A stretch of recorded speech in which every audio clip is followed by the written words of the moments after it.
Hey, what's up, dudes? Welcome back to the channel and welcome back to another Dead by Daylight video. Well, we got the first tease for chapter 22. It's one of the most vague teases I've ever seen in my life. I want you guys to let me know what you think as we go through this video and as we go through the theories. If you spot anything, let me know in the comments down below and let's have a conversation about it. Now, before we completely get into it, you guys know the drill. If you enjoy the video by the end of the video, please make sure to leave a like on the video. And if you want more content like this, make sure to hit that subscribe button. It means a ton to me and it helps out the channel. But with that being said, let's go ahead and jump into it. So here is the picture tease so far. This was released on Twitter by Dead by Daylight. It's just a picture. It's a very abstract picture. In my opinion, I cannot tell what it is. I couldn't make anything out of it if I had to. It almost looks like a pillar on the side of a rock mountain with a bird in the background, a bird of some kind in the background. But one of the most interesting things is when you actually click on the link given by the post, it takes you to a website called Fresno Memorial, deadbydaylight.com. And this whole thing is called Parsing the Past, Illusions in Ink. And it's apparently at the Fresno Memorial Center of Arts and Culture in Fresno, California. Now, this actually gives us a little bit of backstory here that's going to be useful here in a minute to try to piece together a theory. But it says, exhibit overview. In the realm of contemporary art, few have proven to be at once as exclusive and influential as Chilean artist C. Mora.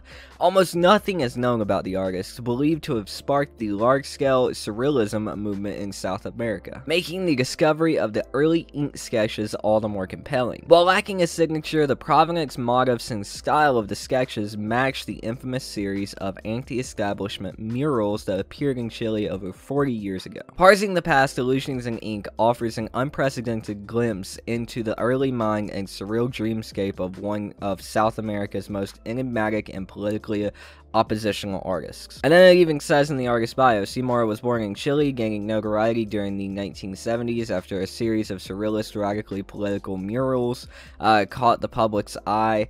Little is known about Mora. The artist's work had mostly disappeared over the years. Now, this is all interesting. What can we get from this? Well, a few of the main things that we can actually piece together here is it has something to do with South America and Chile. Now, my theories are going to be purely based on Chilean mythology. It does seem like this whole thing is based around birds. Even DBD leaks, when they revealed that Chapter 22's PTB was going to be on the 9th, in that big leak where it revealed some of the cosmetics and stuff, they even changed their profile picture on Twitter to have something to do with birds. So we have a feeling that birds are going to be playing a part in at least a minor way here. And that's where we really come into my theory. So I'm going to start with weakest to strongest here, and this is all Chilean mythology. Now, the first one is the La Voladora. Now, I'm pronouncing that entirely wrong, but the La Voladora is a woman with certain magical characteristics which is present in Chilean mythology. Now, the La Voladora is a woman with certain magical characteristics which is present in Chilo mythology. Now, Chilo is a small archipelago, I'm horrible at pronunciation and saying that type of word,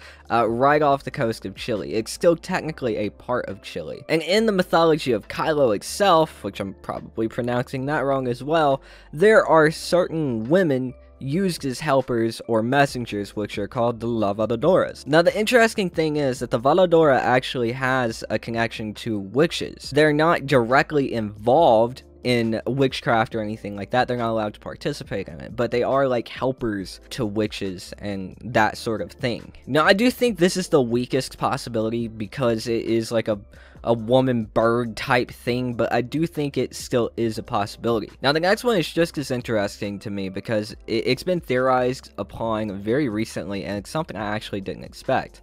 Now, this kind of takes the whole bird factor out, and maybe I'm just making this fit here because it's been theorized upon so recently, but the Caloche, the myth of the Caloche. And again, you guys don't have to mention my pronunciation in the comments. I know how bad it is. But what is the Caloche? It is a ghost ship. The ghost ship of Chilo. But I do think it would only be used for the basis, or the base myth behind it of the ghost ship of the ghost pirates, because the myth is like the sailors can transform into wolves or dolphins, and the ship is extremely fast. Like the main thing at the center of this myth is actually the ship itself. It's not really like a ghost ship as in like Blackbeard or Redbeard or Davy Jones or anything like that. It's more or less the ship is the real mythical thing here, and it's not so much the crew or the captain themselves. But I did want to mention it because it could be the foundation for what the chapter is built on, and not necessarily point for point accurate when it comes to the mythology itself. It is a possibility, and of course, pirates have a parakeet. That is a bird. Now, the main one I want to talk about are the Warlocks of Kylo, or El Brujo. Now, the Warlocks of Kylo are probably one of the most prominent figures in Chilean mythology. Popular belief has attributed to the sorcerers of Kylo having a complex organization, the help of magical creatures, and numerous powers and weaknesses. Now, one of the abilities is said to be flying, using skin from a dead virgin's chest, and turning into animals, and so many other things. It feels like this is like the perfect, if they were going to go with a Chilean mythology type thing revolving around birds, the Warlocks of Kylo would be the perfect thing, especially because it plays into the chapter that was recently released for Dead by Daylight, which is Michaela, where she is kind of a TikTok witch, as coined by Pixel, and I love that, the TikTok witch. I think it thematically fits. You add a good witch to the survivor side, and you build up to this bad witch here, and you kind of have that throwdown. Even though there's not really a throwdown, Michaela's magical and she doesn't use her powers at all.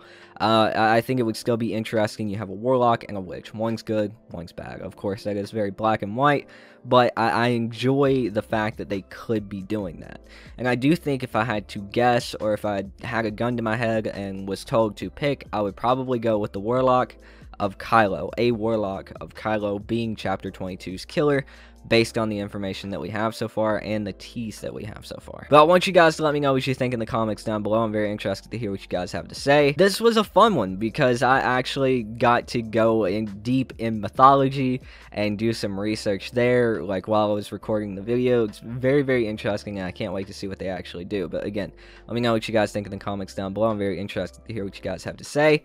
That is going to do it for me, though, guys. I really appreciate you. Thank you to my members. I really appreciate you guys as well. You guys help keep the channel going. If you guys would like to know how to actually do that and join and become a member and get emotes and cool rewards, the link is in the description down below, so check that out. But that's going to do it for me again, dudes. Thank you all so much again. My name is Teased, and I've been your host. I'll see you dudes in the fog. Peace out.